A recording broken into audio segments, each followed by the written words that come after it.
বাড়িতে ঘুমন্ত অবস্থায় থাকা ছেলেকে তুলে নিয়ে যায় বহিরাগতরা। টেনে হিচড়ে তুলে নিয়ে মারতে মারতে নিয়ে যায় ওরা। দলে 100 থেকে 150 লোক ছিল। একই পাড়ায় প্রভাস আনন্দ থাকতো বলে শুধু ওদের চিনতো আমার ছেলে। ঘটনার সঙ্গে কোনো যোগ নেই জানালেন বারুইপুরে গণপিটুনিতে নিহত যুবক ইন্দ্রজিৎ মণ্ডলের বাবা। শনিবার দিনকে নাবালিকা নিখোঁজ হয়ে গিয়েছিল এবং তারপরে তাকে চারদিকে খোঁজা হয়, কিন্তু তারপরে না পেয়ে প্রথম সন্দেহ যায় প্রভাস মণ্ডলের দিকে। এবং সেই প্রভাস মণ্ডলের তরফেই যখন একাধিক নাম সামনে আসে তখন কিন্তু নাম এসেছিল ইন্দ্রজিৎ মণ্ডলেরও। এবং পরবর্তী সময় তাকে রবিবার দিনকে টেনে হিচড়ে বার করে নিয়ে যাওয়া হয়, গণপিটুনি দেওয়া হয় এবং তার জেরে তার মৃত্যু হয়। কিন্তু ঘটনার পরই কিন্তু তদন্তে যেটা উঠে আসে যে ইন্দ্রজিৎ মণ্ডল কার্যত নির্দোষ ছিল। তাহলে কারা তাকে বাড়ি থেকে টেনে নিয়ে চলে গেল, কারা তাকে মারধর করলো? এবং কিছুক্ষণ আগে জেলা পুলিশের এসপিও ঘুরে গেলেন ইন্দ্রজিতের পরিবারের সাথে কথা বলে। কি বললেন, কি হয়েছিল সরাসরি জেনে নেবো তার বাবার কাছে। ইন্দ্রজিৎ আপনার ছেলে? হ্যাঁ, আমার ছেলে। কখন হলো, কিভাবে, কখন এই অ্যাটাক করলো?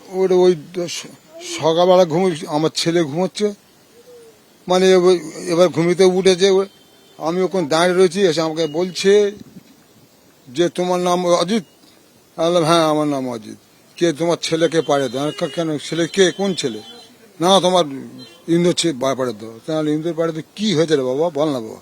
বললেন না ওসব না, তুমি পাড়ে দাও না, 2 মিনিট কথা বলে তোমার ছেড়ে দিচ্ছি। কতজন এসছে? তা অন্তত 150 হবে। রাস্তা শুধু লোক খুঁজবন্ধু, মানে একদম চেনা লোক নয়, সব অচেনা ভাব সব। যাই হোক, তা আমি কি হয়েছে বাবা তোরা বল বাবা। না তোমার বাবার আছে, অন্য ব্যাপার না, যে কোনো ব্যাপার ঠিক আছে। আর তাই দেখ, তার আগে একটা কথা শুনে নাও, যদি আমার ছেলে কোনো অন্যায় করে থাকে, কিছু করে যদি থাকে, তাহলে আমি আমার ছেলেকে নিজে হাতে তুলে দেবো, তোরা শাস্তি দিস। আর দরকার থাকে তোমার দুজন এসো না, এসে কথাবার্তা বলো, চলে যাবে। নাহলে বার করে দাও না, তাও দেখতেছি কোনো কথা না। ট্রেনে 2 মিনিট জায়গায় ট্রেনে টানতে টানতে চলে গেল। ওখানে সে দৃশ্য করুন দৃশ্য, এখানে যা ফেলে যে মেরেছি মানে সে দৃশ্য দেখা যায় না। আমার তো আমি যাবার পরে আমার বড় ছেলেও সে মার খেয়েছে। এই দেখুন এক আমার দাগ রয়েছে। আপনাকে মারধর করেছে?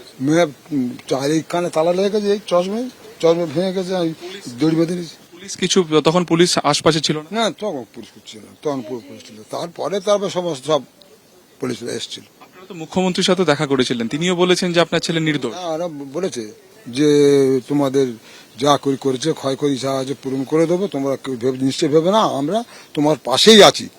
এই আমি দেখুন স্যার, আমরা যে করেছে, যে অন্যায়, আমার যদি অন্যায় করে যদি ক্ষতি করে থাকে তাহলে সেটা আলাদা কথা, কিন্তু যদি অন্যায় করে মেয়ে থাকে তাদের যেন সাজা হয়।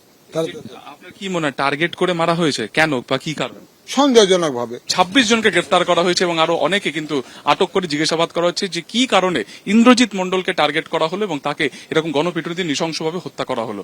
ক্যামেরায় প্রবীর সামন্তের সঙ্গে সুকান্ত মুখোপাধ্যায়, এবিপি আনন্দ। গত 5ই জুলাই বারুইপুরে উত্তপ্ত হয়ে ওঠে পরিস্থিতি। নাবালিকাকে নির্যাতন, যৌন নির্যাতন এবং খুনের ঘটনায় রীতিমতো যে পরিস্থিতি তৈরি হয়, ঠিক 5ই জুলাইয়ের ছবি দেখতে পাচ্ছেন। রাস্তায় আগুন জ্বালিয়ে বিক্ষোভ পর্যন্ত দেখানো হয়। পুলিশ গিয়ে পরিস্থিতি পরবর্তীতে নিয়ন্ত্রণে আনে, পুলিশের তরফে আশ্বাস দেওয়া হয়। তারপর বিক্ষোভকারীরা সেখান থেকে বিক্ষোভ তুলে নেন। বস্তাবন্দি দেহ উদ্ধার হয় নাবালিকার এবং তারপরেই উত্তপ্ত পরিস্থিতি তৈরি হয় গত 5ই জুলাই বারুইপুরে।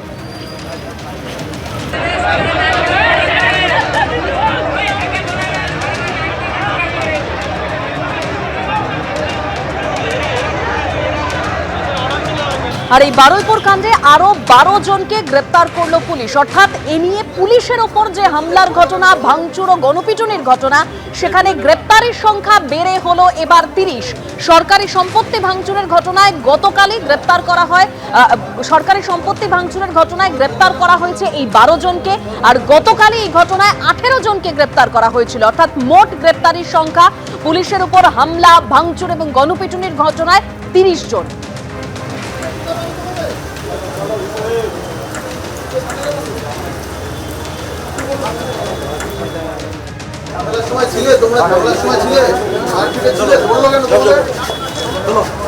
এই গুনে নেবা।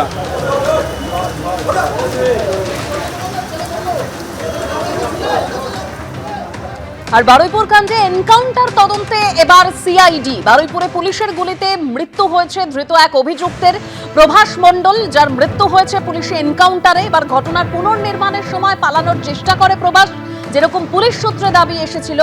পুনর্নির্মাণের সময় এক পুলিশ কর্মীর আগ্নেয়াস্ত্র ছিনতাই করে গুলি করে প্রভাস। এই এক রাউন্ড গুলি চালিয়ে পালানোর চেষ্টা ধৃত প্রভাস মণ্ডলের দাবি পুলিশের। প্রভাস মণ্ডল পালানোর চেষ্টা করতেই পাল্টা গুলি চালায় পুলিশ। গুলিবিদ্ধ প্রভাসকে বারুইপুর হাসপাতালে নিয়ে গেলে মৃত বলে ঘোষণা করা হয়, এরকম পুলিশ দাবি করছে। প্রভাসকে লক্ষ্য করে মোট 2 রাউন্ড গুলি চালায় পুলিশ।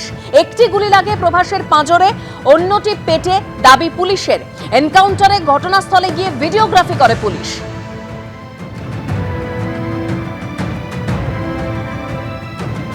বারুইপুরে নাবালিকাকে গণধর্ষণ ও খুনকাণ্ডে ঠিক কি ভূমিকা ছিল ধৃত অভিযুক্তদের? এনকাউন্টারে মৃত প্রভাস মণ্ডলের পর ধৃত আনন্দ সর্দারের ভূমিকায় নজর এবার পুলিশের। কিভাবে এই কিশোরীর ওপর নির্যাতন চালিয়েছিল আনন্দ সর্দার? অভিযুক্তদের একসঙ্গে বসিয়ে জেরার মাধ্যমে নতুন তথ্য পাচ্ছেন তদন্তকারীরা, এরকমই পুলিশ দাবি করছে। বাঁচার চেষ্টায় নাবালিকা চিৎকার করায় তার ঘাড়ে আঘাত করে তাকে অজ্ঞান করে দেয় আনন্দ সর্দার। এরপর সংজ্ঞাহীন নাবালিকাকে বস্তার মধ্যেই দুমড়ে মুচড়ে ঢুকিয়ে দেয় অভিযুক্তরা, দাবি পুলিশের।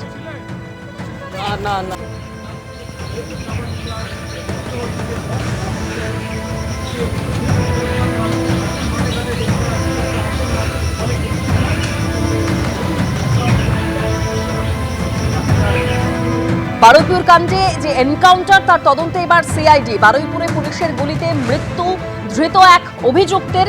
পুলিশি এনকাউন্টারে মৃত্যু নাবালিকা গণধর্ষণ ও খুনে ধৃত প্রভাস মণ্ডলের। ঘটনার পুনর্নির্মাণের সময় পালানোর চেষ্টা করে প্রভাস, দাবি পুলিশের। পুনর্নির্মাণের সময় এক পুলিশ কর্মীর আগ্নেয়াস্ত্র ছিনতাই করে গুলি করে প্রভাস। এক রাউন্ড গুলি চালিয়ে পালানোর চেষ্টা করে ধৃত প্রভাস মণ্ডল, এরকমই পুলিশ সূত্রে দাবি। প্রভাস মণ্ডল পালানোর চেষ্টা করতেই পাল্টা গুলি চালায় পুলিশ। গুলিবিদ্ধ প্রভাসকে বারুইপুর হাসপাতালে নিয়ে গেলে মৃত বলে ঘোষণা করা হয়, দাবি পুলিশের। প্রভাস মণ্ডলকে লক্ষ্য করে মোট 2 রাউন্ড গুলি চালায় পুলিশ। একটি গুলি লাগে প্রভাসের পাঁজরে, অন্যটি পেটে, দাবি পুলিশের। এনকাউন্টার হয়েছে পশ্চিমবাংলায় সম্ভবত প্রথমবার, নকশাল আমলে হতো। আমরাও এনকাউন্টার করতে চাই না, কিন্তু তখন যখন ইউপি বিহার এনকাউন্টার হচ্ছিল, আজ সেখানকার মানুষ শান্তিতে আছেন, তখন এখানকার যারা সরকার ছিল টিএমসি, আমরা এনকাউন্টার চাই না বলতে বলতে সমস্ত দুষ্কৃতকারীদেরকে মাথায় তুলেছিল। তাই আজকে ওই অপকর্মগুলো হচ্ছে। পশ্চিমবাংলার পুলিশও চাইলে সব কিছু করতে পারে, এটা আমরা ভুলে গেছিলাম। অপরাধের ব্যাপারে জিরো টলারেন্স, এটা আমরা বলেছি।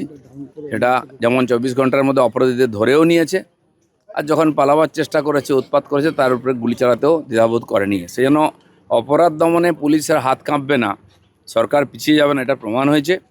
এবং মুখ্যমন্ত্রী হিসাবেও শুভেন্দু অধিকারী দেখিয়েছেন যে নিজে স্পটে দাঁড়িয়ে কি করে আইন শৃঙ্খলাকে ঠিক করতে হয়।